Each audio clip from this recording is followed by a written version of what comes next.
On a attendu 6 ans pour que tu reviennes au cinéma pour nous prendre une chose pareille, David. Tu te moques de qui? Bah pas de moi, parce que j'ai kiffé. Oh, monsieur le bonjour, j'espère que vous allez à la pêche et que la vie vous traite bien. Aujourd'hui, nous allons palabrer sur Mank. Ok, plus que ça. Ah, elle était facile, bordel. So shall I call you Herman? Please call me Mank.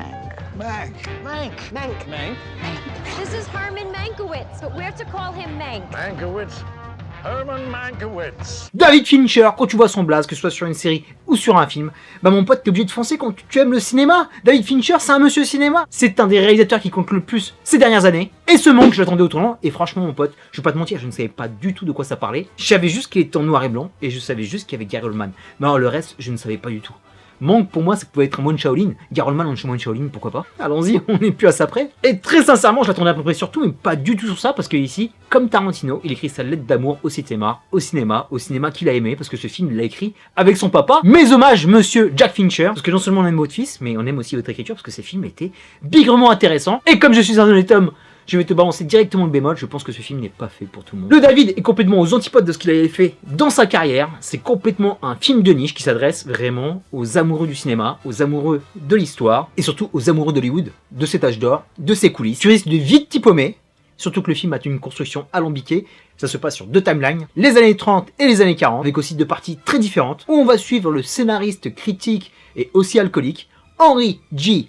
Mankiewicz, qui a la lourde tâche de finir un scénario d'un film culte, Citizen Kane. Et mon pote, c'est les 12 travaux d'Hercule, t'as déjà mal à la tête pour lui. Quand tu connais comment ce film a été prépondérant dans l'histoire du cinéma. Oh mon petit support physique, qu'est-ce que je t'aime toi. Donc oui les gars, gros bordel à digérer, je l'ai vu vendredi et je t'en parle que maintenant, parce que franchement il m'a fallu du temps pour apprécier la montagne, parce que c'en est une. Il y a des mecs qui ont fait des films cachés de ce film. Vous êtes des ouf ou quoi? Donc commençons par ce que j'ai apprécié. La première force du film, c'est la reproduction de ces années-là. Détail près, dans les costumes, dans les décors, la reproduction des studios hollywoodiens. Ici la MGM, Metro-Goldwyn-Mayer. C'était complètement somptueux, t'as l'impression de vivre à cette époque, d'avoir pris la time machine avec Doc pour se retrouver dans ce décor. Comme c'est archi bien filmé, t'as l'impression d'être dans la pellicule. Aux côtés de Gary Oldman, dont tu vas suivre les pas, dont tu vas voir l'évolution. Il va passer par toutes ces arcanes hollywoodiennes. Et là où c'est difficile, c'est qu'il y a pas mal de personnes qui travaillent dans le cinéma, autour du cinéma, avec des postes qu'on connaît pas trop, tu vois. Et là aussi, c'est compliqué de mettre des noms sur tout le monde, et surtout leur fonction.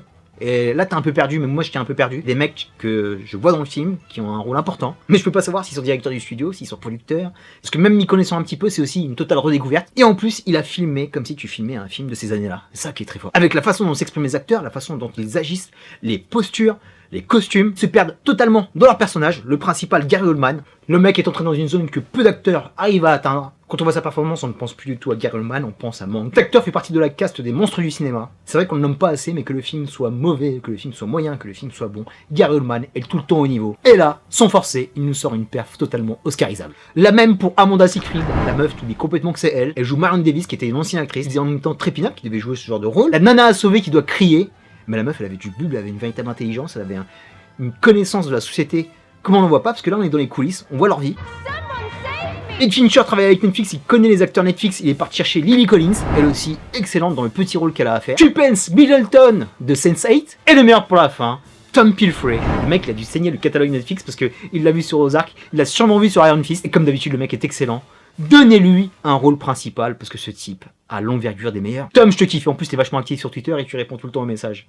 T'es une bombe. Et le point le plus fort du film, c'est vraiment l'ambiance sociale et politique de l'époque qui nous est bien rendue. On est en pleine grande dépression, la crise de 29 a frappé les studios hollywoodiens. Et une des scènes pour moi les plus impactantes de ce film, c'est même pas Gary Oldman qui l'a fait, c'est Louis B. Mayer, qui va s'adresser à tous les salariés du studio, qui va faire un discours archi-politique, un mania hollywoodien, une sorte de Rupert Murdoch de l'époque, et le mec il va les embobiner comme tout bon politicien qui se respecte. Parce que oui, on était déjà sur les director cuts, on était déjà sur une sorte de bien-pensance, une sorte de lissage, parce que on marque le coup sur le fait que Orson Welles a tous les droits sur son film, il peut faire ce qu'il veut. Cette question de liberté artistique revenait déjà à cette époque, inclut aussi habilement la pression que mettaient les politiciens sur les studios pour obtenir des voix, pour que eux leur donnent des financements. Les pots de vin devaient se multiplier, et il te montre ici sur quelques scènes tous les laissés pour compte de cette époque, ceux qui crèvent la dalle à cause de la crise, comme des figurants qui n'ont plus de taf, et des citoyens qui manifestaient devant les studios, parce que c'est un problème de répartition des richesses.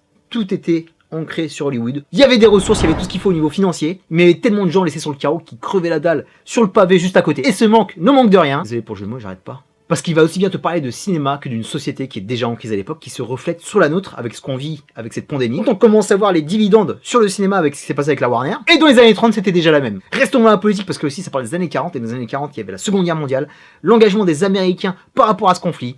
La question se posait, est-ce qu'on y va, est-ce qu'on n'y va pas? Est-ce que Hitler va réussir à manipuler tout le monde? Qu'est-ce que c'est qu'un camp de concentration? Les mecs étaient complètement déconnectés de la réalité, mais tu voyais que l'ami Mank était pertinent par rapport à ça, parce qu'il avait beaucoup de recul, il avait vraiment un œil critique, et se posait aussi déjà la question du communisme, avec ce qui se passait sous le McCarthyisme, avec cette chasse aux sorcières de tous les communistes, dans le magnifique Dalton Trumbo. Je conseille ce film, il est vraiment génial aussi. Bref mon pote, il y a tellement de qualité à l'écran que je peux pas toutes les nommer, parce que la vidéo va être trop longue, c'est un film qui m'a vraiment passionné de bout en bout.